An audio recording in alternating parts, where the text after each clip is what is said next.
జగన్ రెడ్డి గారు సిద్ధం సిద్ధం సిద్ధం అని చెప్పంటా ఉన్నారు. ఆయన సిద్ధం సిద్ధం అంటూ ఉంటారు, బట్టలు నొక్కుతామని చెప్పంటారు. బటన్ నొక్కి ప్రజలకి సంక్షేమం చేశారని చెప్పంటారు. ఈ బటన్ నొక్కి నొక్కి నొక్కి లోపల ఆయన ఎంత నొక్కాడో అని చెప్పి ప్రజలందరూ ఒకసారి ఆలోచించాలని చెప్పి కూడా కోరుకుంటా ఉన్నారు. ఎందుకంటే ఈ రాష్ట్రంలో బాగుపడింది ఎవరిని చెప్పంటే కేవలం ఒక జగన్ రెడ్డి గారు. ఇవాళ పేదవాళ్ళకి ధనికులకి మధ్యలో జరిగే యుద్ధం అని చెప్పంటా ఉన్నారు. కానీ ఇవాళ చూస్తే రాష్ట్రంలో అత్యంత ధనికుడికి సామాన్య ప్రజలకు జరిగే యుద్ధం అని చెప్పని కూడా మీ అందరికీ తెలియజేస్తాను. రాష్ట్ర భవిష్యత్తు అని చెప్పంటున్నారు, ప్రజల భవిష్యత్తు అని చెప్పంటా ఉన్నారు. ప్రతి ఒక్కరు ఆలోచించాల్సిన అవసరం ఉంది.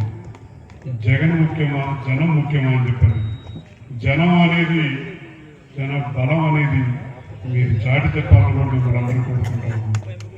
మీలో అందరూ కలిసికట్టుగా ఐకమత్యంగా నిల్చుంటే తప్పకుండా ఇక్కడ ఈ నియోజకవర్గానికి సారథి గారికి మాకు 2004 నుంచి వ్యక్తిగతంగా నాకు సాన్నిధ్యం ఉన్నాయి. ఇతను అసెంబ్లీలో పక్కన మా ఇద్దరిని పెంచుకుంటే పక్కన కూర్చున్నాం. ఆ తండ్రి గారు కేపీ రెడ్డయ్య గారు మా కుటుంబానికి ఎంతో ఆపుతున్నారు. మాకున్న వ్యక్తిగత పరిచయాలుగా చెప్తున్నాను. ఈ ప్రాంత శాసనసభ్యుల కింద మీరందరూ ఎన్నుకుంటే మీ సమస్యలందరికీ సమస్యలకి పరిష్కారం తీసుకొస్తారని చెప్పని కూడా అందరి సభాముఖంగా చేస్తున్నారు. ఎందుకంటే ఎంతో అనుభవం ఉంది ఆయనకంటే. శాసనసభ్యుల కింద మంత్రుల కింద చేశారు. మీ అందరి అభిమానం కూడా కూడగట్టుకుంటూ ఉన్నారు, మీ మద్దతు కూడా ఉండాలని చెప్పారు. అలాగే ఈ ప్రాంతానికి కొత్త అయినా సరే తప్పకుండా యువకుడు పార్లమెంట్ సభ్యుల కింద ఉంచిన మహేష్ కూడా మీ అందరూ ఆశీర్వాదం ఉండాలని చెప్పి కూడా ఘన విజయం చెప్పి చేకూర్చాలని అందరూ కోరుకుంటారు.